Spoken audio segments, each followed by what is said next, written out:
If you got DPDR by taking drugs, then this video is for you. And in this video, I'm going to tell you a couple of things which you probably haven't realized, which are holding you back and which are slowing down your recovery. I've helped so many people recover from DPDR and anxiety, and probably about half of them actually fell into it by taking drugs.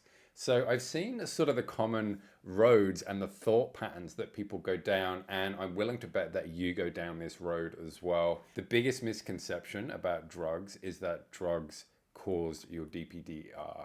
See if anything I'm about to say resonates with you. So you went to a party, you had a couple of joints, you got high, you sort of panicked, you felt a little bit high, and you felt a bit weird. So you just thought, you know what, I'm just going to sleep it off. And then the next day you wake up and you still feel the same. And then you go to bed and you wake up and you feel the same and you feel the same. And it feels like you never come down. Or you were out and you took some drugs with friends and you had a bit of a bad trip. But the next day you were actually okay. And the next day after that, you're okay as well. But then a few days later, you notice that the DPDR started to creep on.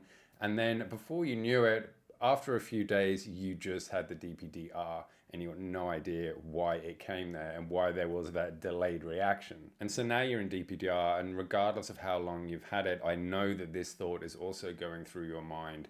Why did I do that? Why did I let that person give me that joint that night? Why did I have that edible last night? Why did I take the pill that night?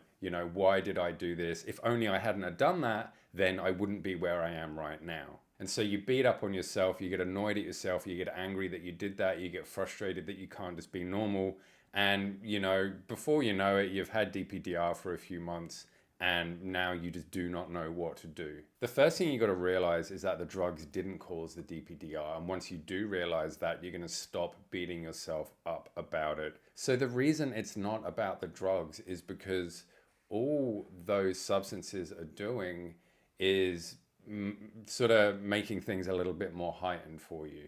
And the thing is that when they're a little bit heightened, if all of this other stuff, even if it's just a tiny little bit in the back of your mind, a little bit of stress here and a little bit of worry here and a little bit of whatever else, then when you're on something, it's going to massively amplify it. So what that's going to do is that's going to put you into a bit of a panic. Why all of a sudden am I feeling so worried about this? Why am I so stressed about this?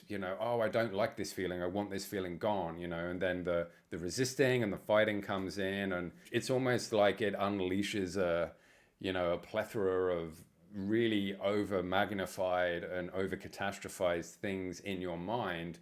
And it's all of that which causes the DPDR. And so what do you do about all this? How do you actually recover from this? The first thing that you've got to do is you've got to forgive yourself for you to basically say, look, I did that thing, it sucked, and I did lots of things leading up to it. Perhaps they weren't the best, but that's done now. Literally nothing I do can change that. But what I can do is I can change how I respond, how I react, what choices I make right now. And it's what you do right now which is going to affect the future. And choice number 2 is, are you going to accept the situation you're in right now? I get it, you want things changed, but wanting it changed isn't going to do anything whatsoever. You've got to recover. Nobody can recover for you. I can't. Anybody else who helps people recover from this, they can't recover for you. You have to put in the work and you have to recover. And before you run away, panicked, or think, oh my God, this is so overwhelming, I can't do this, that's actually a really powerful thing, because now you have control, you have ownership, you have responsibility, you have accountability. You have all these amazing things at your disposal that you can do. So again, it's another choice. What are you going to do? Are you going to be accountable and responsible?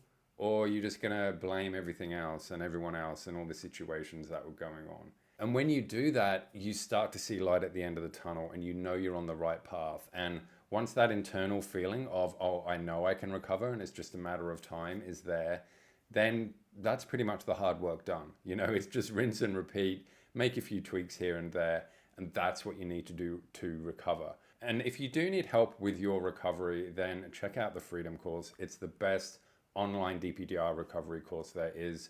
There's a lot of people recovering right now, taking control, taking ownership, saying, yep, I'm going to be responsible for my recovery.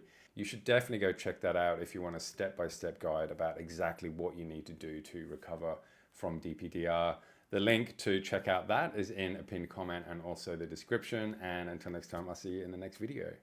Bye.